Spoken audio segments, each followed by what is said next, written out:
adalah sifat larutan yang tidak bergantung kepada jenis zat yang terlarut, tetapi hanya bergantung kepada jumlah partikel zat yang terlarut.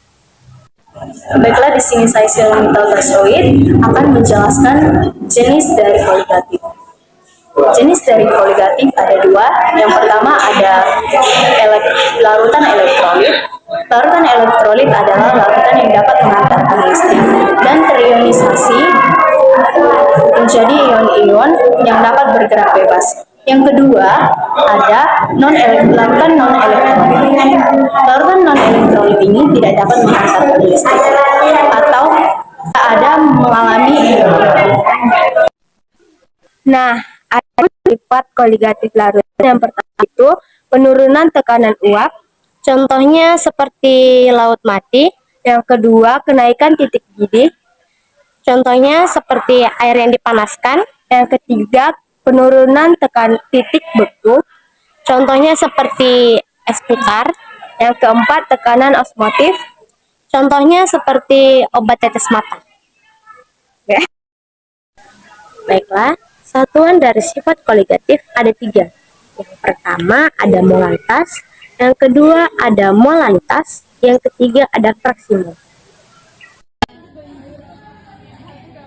Baiklah, di sini saya akan menjelaskan diagram fase air. Diagram fase air umumnya menggunakan parameter tekanan untuk sumbu Y dan sumbu X. Karena itu, diagram ini juga dikenal dengan diagram PT. Di dalam diagram ini terbentuk tiga buah garis yang menjadi batas fase air, yaitu padat, cair, dan gas.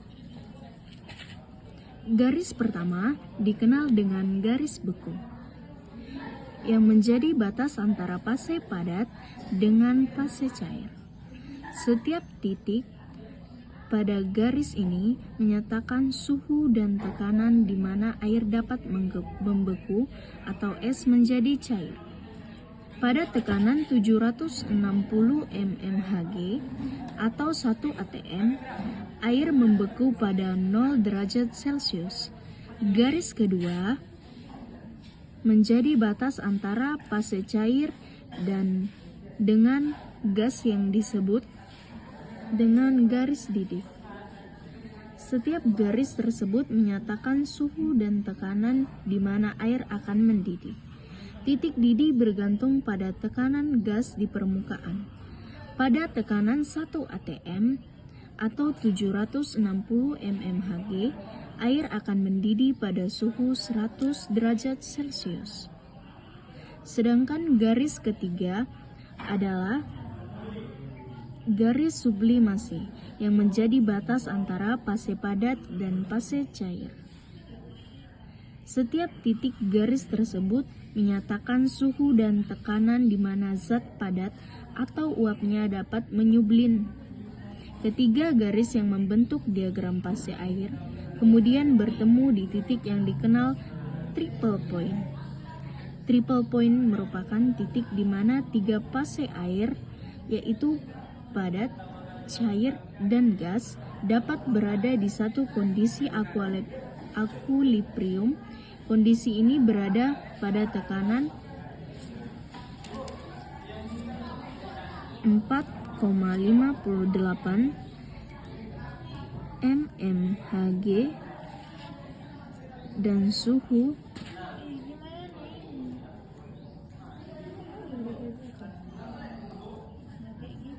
0,0098 derajat Celcius.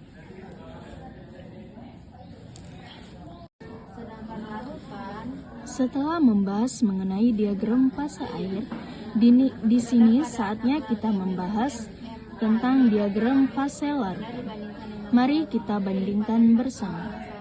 Larutan mempunyai tekanan uap lebih rendah daripada pelarut murninya. Oleh karena itu, garis didih dan garis beku larutan berada di bawah garis didih dan garis beku pelarutnya. Penurunan tekanan uap berpengaruh terhadap titik didih dan titik beku. Larutan seperti yang tampak pada diagram fase ini, tekanan uap larutan pada suhu 100 derajat Celcius atau 360 mmHg.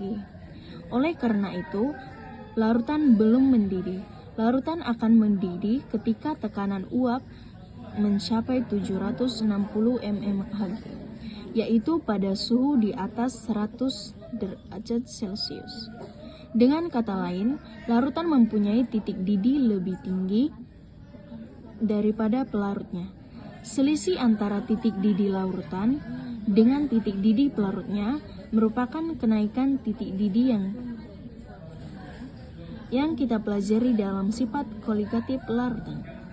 Sebaliknya, penurutan tekanan uap menyebabkan larutan belum mencapai 760 mmHg pada suhu 0 derajat Celcius, sehingga belum membeku.